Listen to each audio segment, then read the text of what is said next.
אתם מאזינים לפשוט עברית עם עומר גלילי.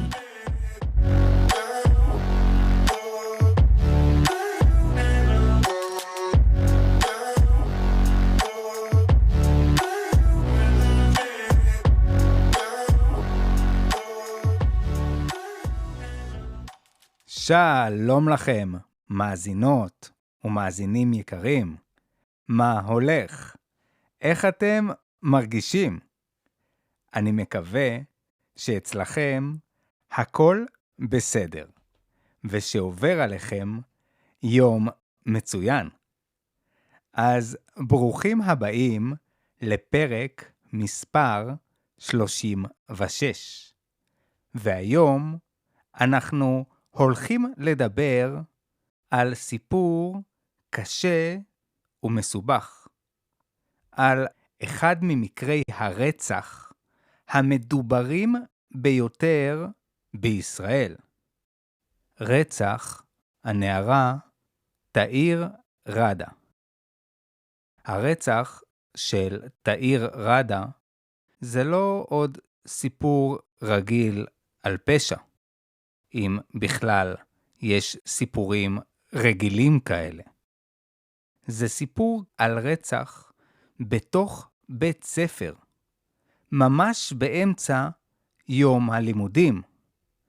זה סיפור על חקירה משטרתית בעייתית, ואדם אחד שנשלח לכלא לשנים ארוכות, ואז שוחרר במשפט חוזר.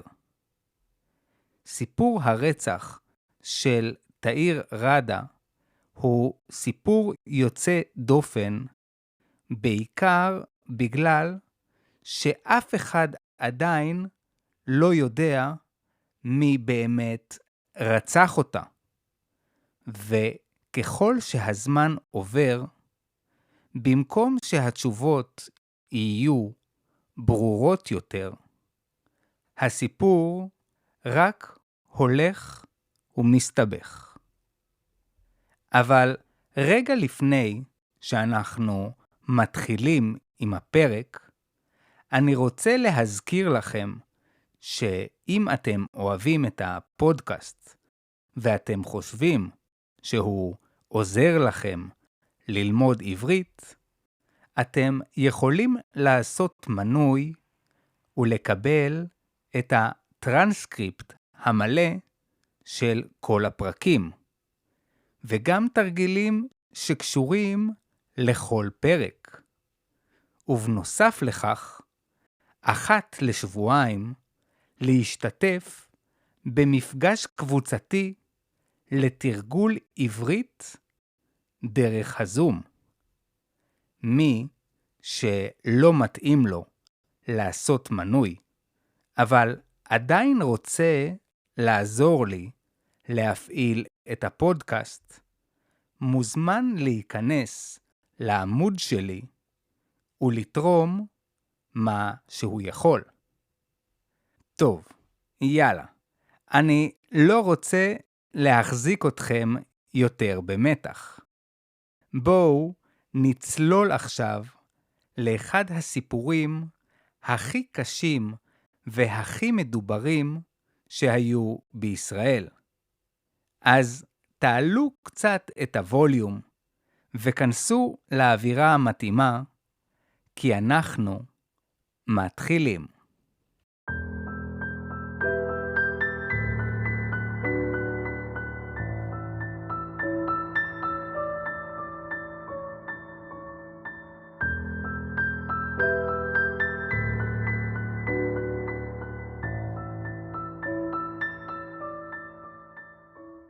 קצרין הוא יישוב ברמת הגולן, כ-40 דקות נסיעה צפונית מהכנרת.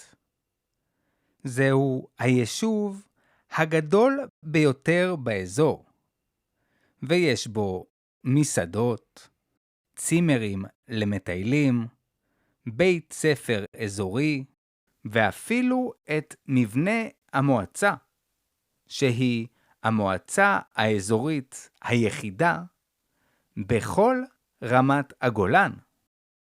ואולי בגלל זה תושבי האזור קוראים לקצרין, בחיוך כמובן, הבירה של הגולן.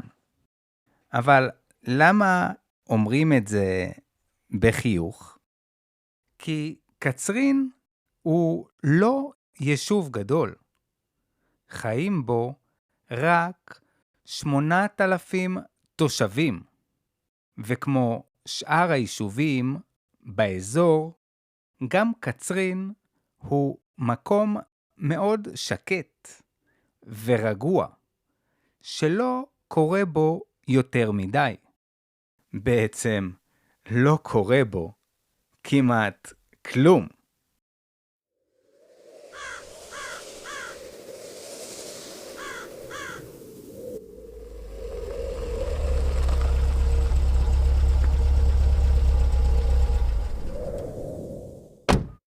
ב6 בדצמבר 2006 נסעה תאיר רדה יחד עם אביה, כמו בכל יום, לבית הספר התיכון נופי גולן.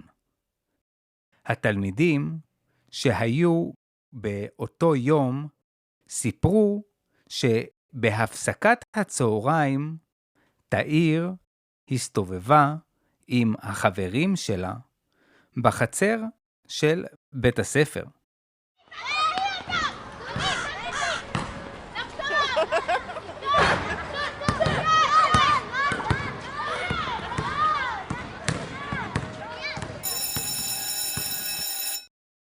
בסוף ההפסקה, בשעה 1:05, החליטה תאיר שלא להיכנס לשעה השנייה של שיעור תיאטרון, ונשארה בחוץ לדבר עם כמה חברים. בסביבות השעה 1:30, היא אמרה לחברים שלה שהיא הולכת לשתות מים, והיא נכנסה לתוך בניין הכיתות.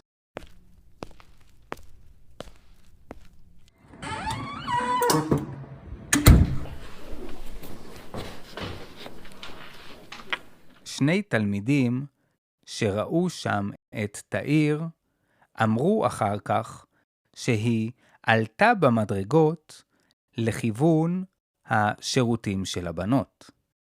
באותו יום תאיר לא הגיעה לשיעור תיאטרון, וגם לא חזרה הביתה בסוף הלימודים. ההורים שלה התחילו לדאוג, כי זה לא היה משהו רגיל בשבילה, להיעלם סתם ככה. הם התחילו להתקשר לתלמידים ולמורים בבית הספר, כדי לנסות לברר איפה תאיר. בשעות הערב, כשכולם הבינו שהפעם האחרונה שראו את תאיר הייתה בתוך בית הספר, החליטו ללכת ולחפש אותה שם.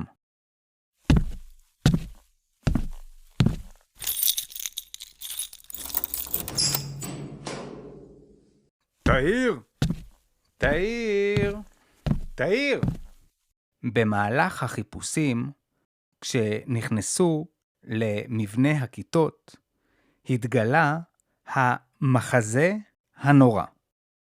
הגופה של תאיר נמצאה בתוך אחד מתאי השירותים של הבנות, כשעל הגוף שלה היו חתכים וסימני אלימות קשים.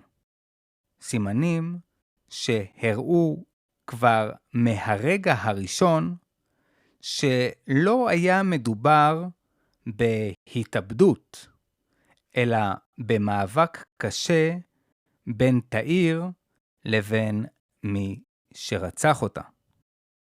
הרצח האכזרי של ילדה בת 13, שקרה בתוך בית הספר בזמן הלימודים זעזע את היישוב קצרין ואת המדינה כולה.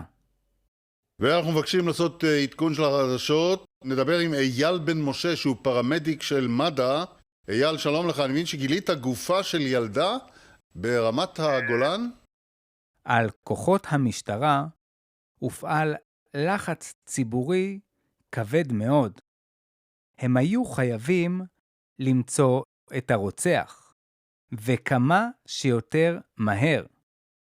כשבוע לאחר הרצח נעצר חשוד בשם רומן זדורוב, אזרח אוקראיני שנשוי לאישה ישראלית.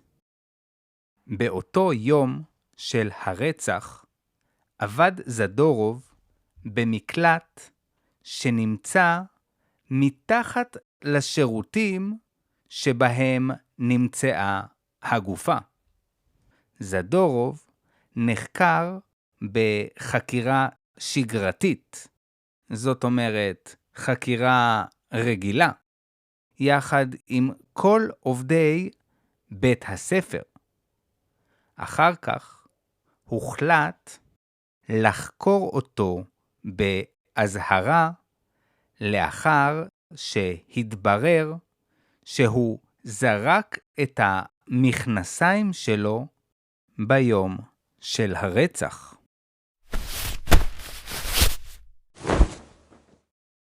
בנוסף, המשטרה קיבלה כל מיני דיווחים, זאת אומרת סיפורים, על אדם דומה לו שבאותו יום, שעות אחרי הרצח, היה נראה מאוד כועס ונסער.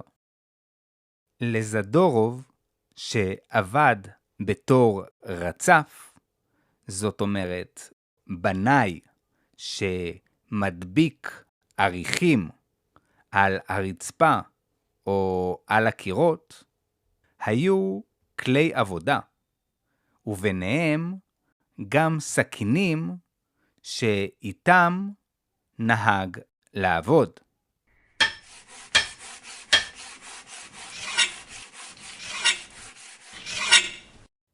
במהלך החקירה המשטרתית, זדורוב הודה ברצח של תאיר. באנגלית, להודות ברצח זה to confess to murder, ובספרדית, confesar un asesinato. בנוסף, בזמן שזדורוב היה במעצר, הוא דיבר עם מדובב, שזה בעצם שוטר שמתחזה לאסיר, במטרה להוציא מידע מחשודים.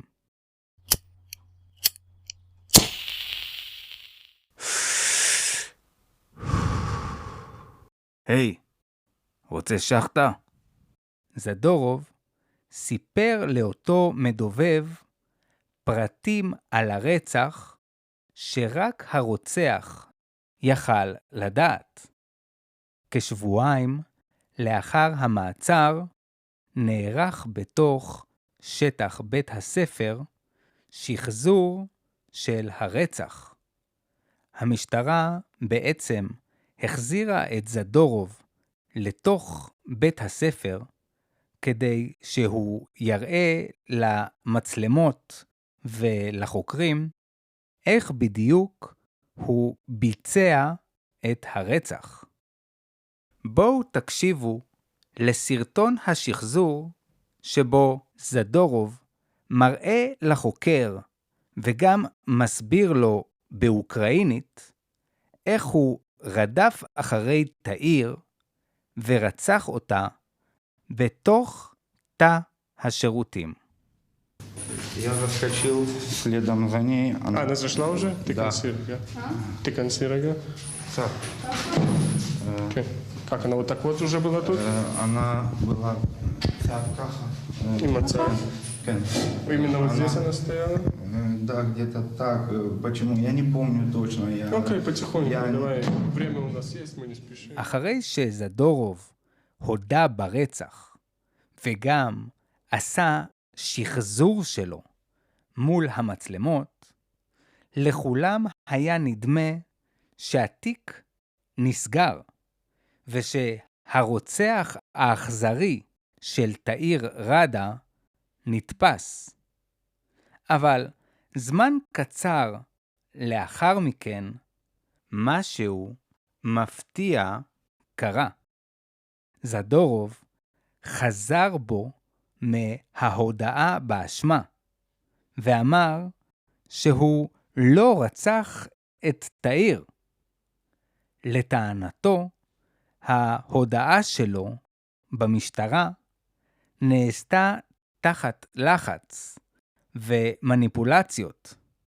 הוא אמר שהדברים שהוא סיפר בחקירה, וגם אמר לאותו מדובב בתא המעצר, לא באמת נאמרו מרצונו החופשי, אלא הוכוונו על ידי החוקרים.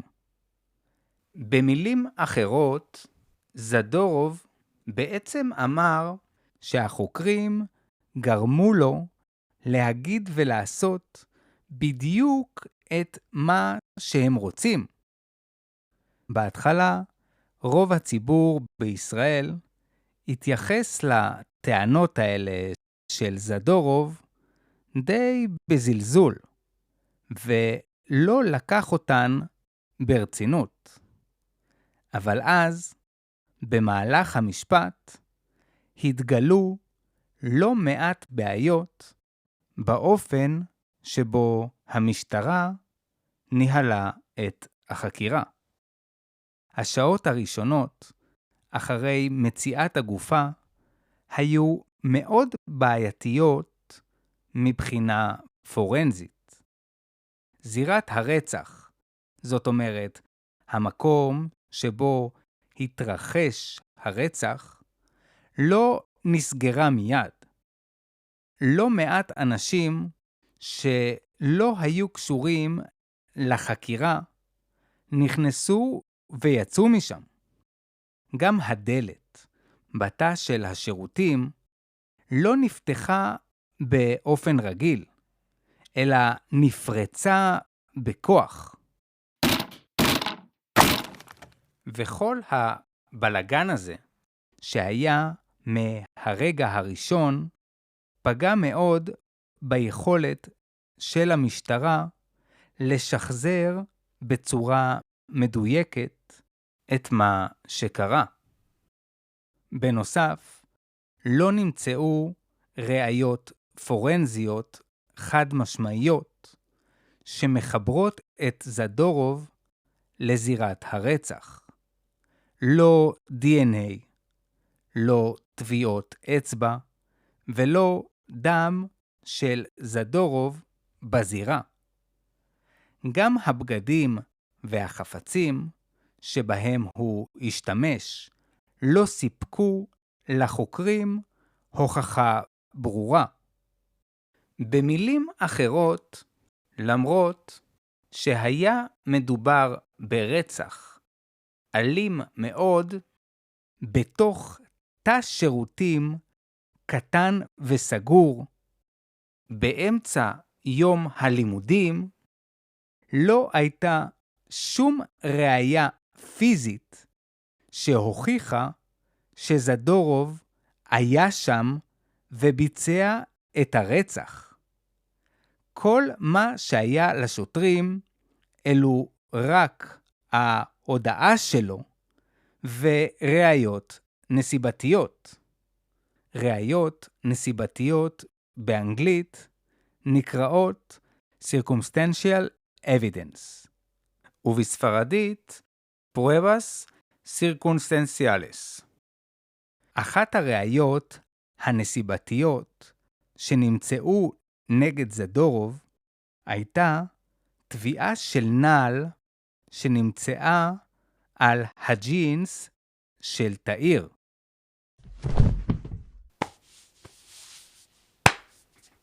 המשטרה טענה שאותו סימן שהיה על המכנסיים של תאיר מתאים לסוליית הנעל שזדורוב נעל בעבודה.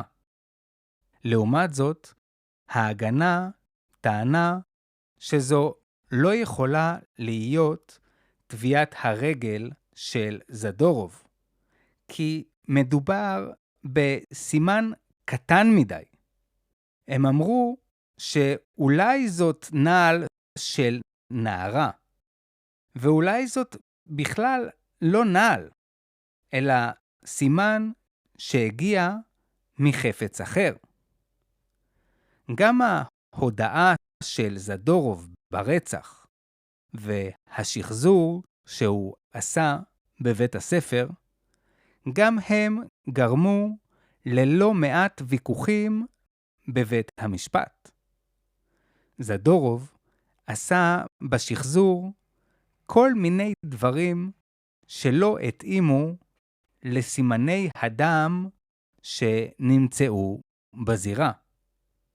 בנוסף, הוא סיפר לשוטרים שהמניע לרצח, זאת אומרת, הסיבה לרצח, היה ויכוח בינו לבין תאיר על סיגריה. לפי העדות הראשונה שלו, תאיר ביקשה ממנו סיגריה, ואחרי שהוא לא הסכים לתת לה, היא קיללה אותו, וזה מה שגרם לו להיכנס אחריה לתוך השירותים ולרצוח אותה. הבעיה העיקרית בסיפור הזה היא שתאיר בכלל לא ישנה, והחברות הטובות שלה אמרו שוויכוח בסגנון כזה עם כללות ומילים לא יפות בכלל לא התאים לאופי של תאיר.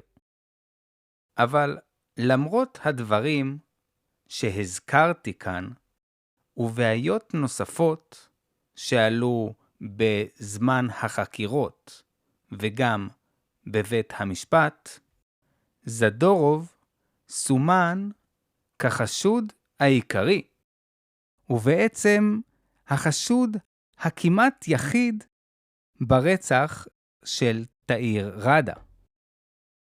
את ההבדלים שהיו בין הראיות לבין מה שזדורוב סיפר בחקירות, הסבירו השוטרים בצורה פשוטה. לטענתם, זדורוב היה מאוד לחוץ, ולכן הוא הרבה פעמים התבלבל בין כל מיני דברים. וזאת הסיבה שזה לא תמיד הסתדר עם הראיות. גם בנוגע לבעיות בשחזור של הרצח בבית הספר, למשטרה היה הסבר די דומה. הם אמרו שהשחזור לא קרה מיד, אלא רק שבועיים אחרי הרצח. ולכן זה טבעי שזדורוב לא הדגים את כל מה שקרה שם אחד לאחד. בשנת 2010 הרשיע בית המשפט המחוזי את רומן זדורוב באשמה של רצח תאיר ראדה, וגזר עליו, זאת אומרת, נתן לו עונש של מאסר עולם. בגזר הדין, שלושת השופטים דיברו על המשקל הגדול שהייתה להודעה של זדורוב, גם מול החוקרים, וגם מול אותו מדובב ששמו לו בתא המעצר.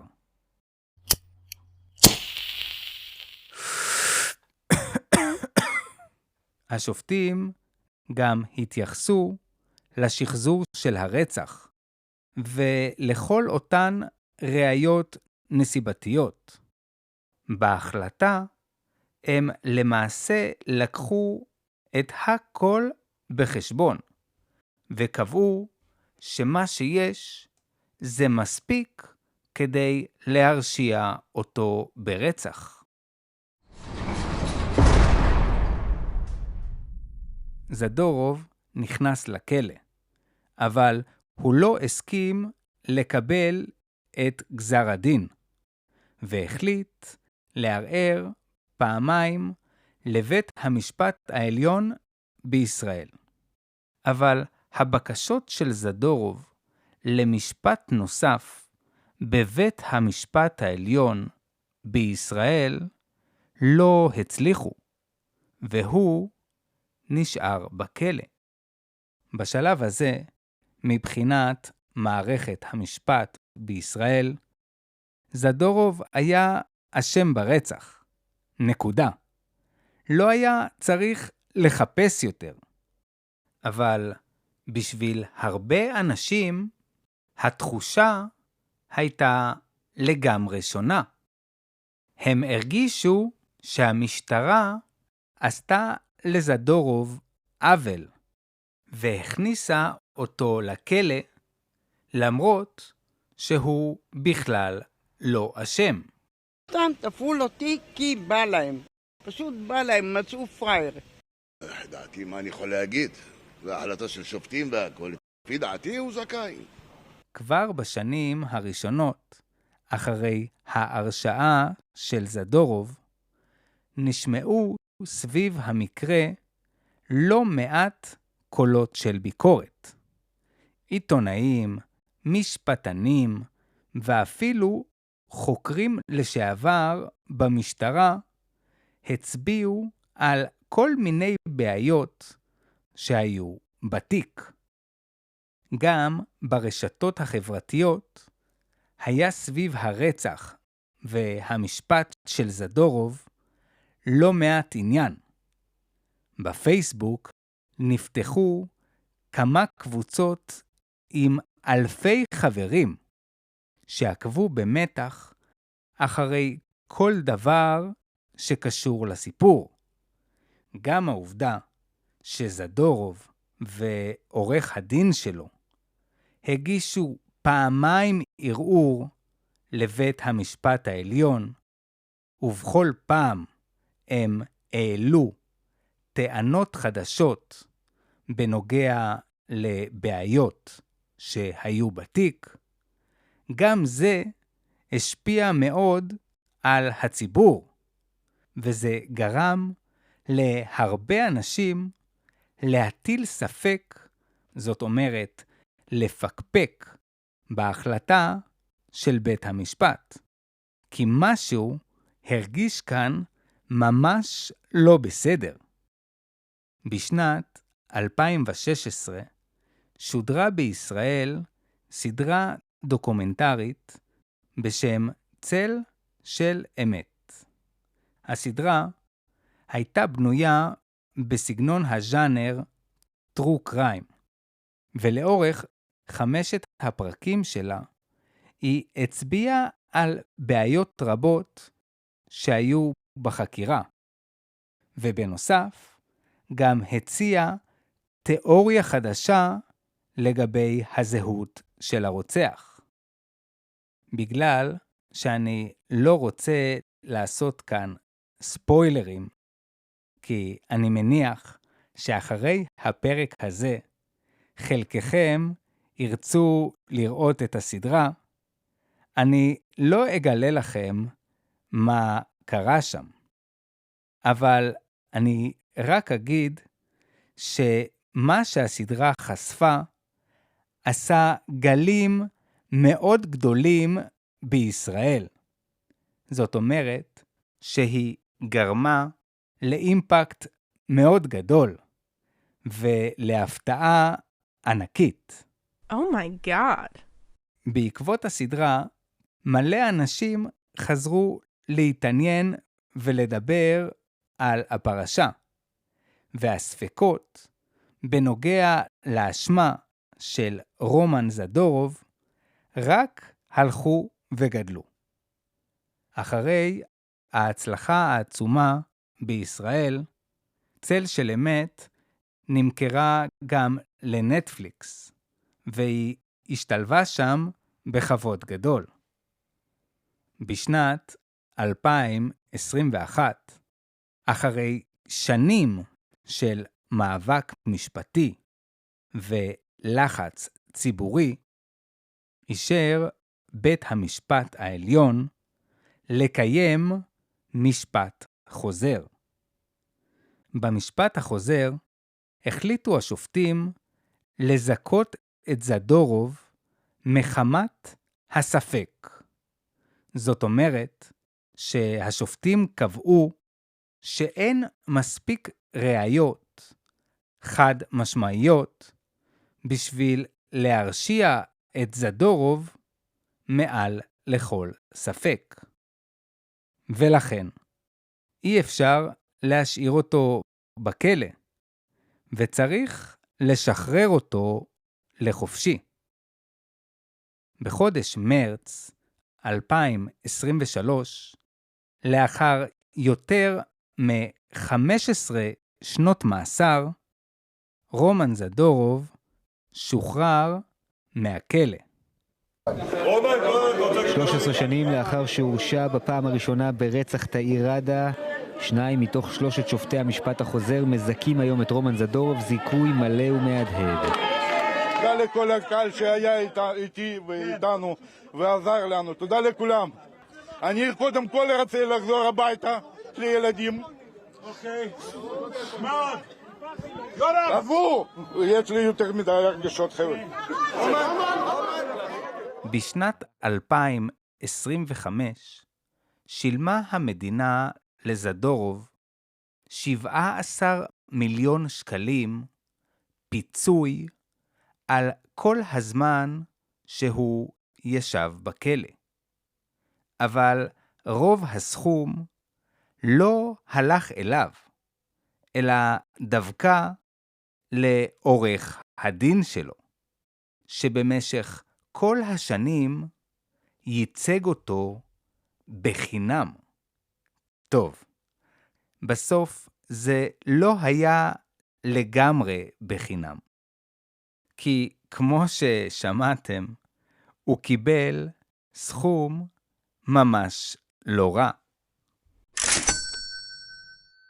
אבל הסיפור של רצח תאיר ראדה לא מסתיים בנקודה הזאת.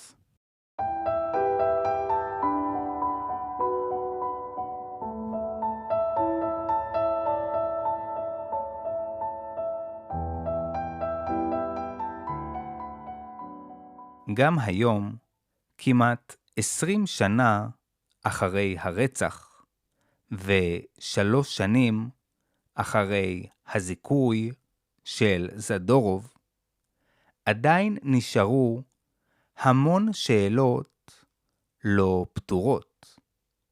האם לא נעשתה כאן טעות ענקית?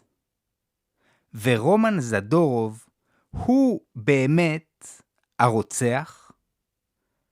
ואם הוא חף מפשע, אז איך זה יכול להיות שעם כל הטכנולוגיה שיש היום, עדיין לא הצליחו למצוא את מי שעשה את זה?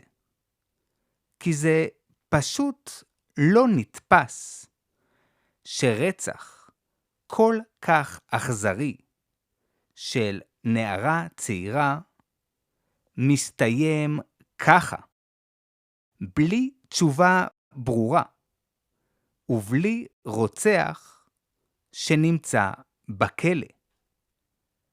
אני מאמין שהסיפור הטרגי הזה עוד לא באמת הסתיים, ושיבוא יום והצדק סוף סוף יצא לאור, וכולנו נדע אחת ולתמיד מי באמת רצח את תאיר ראדה.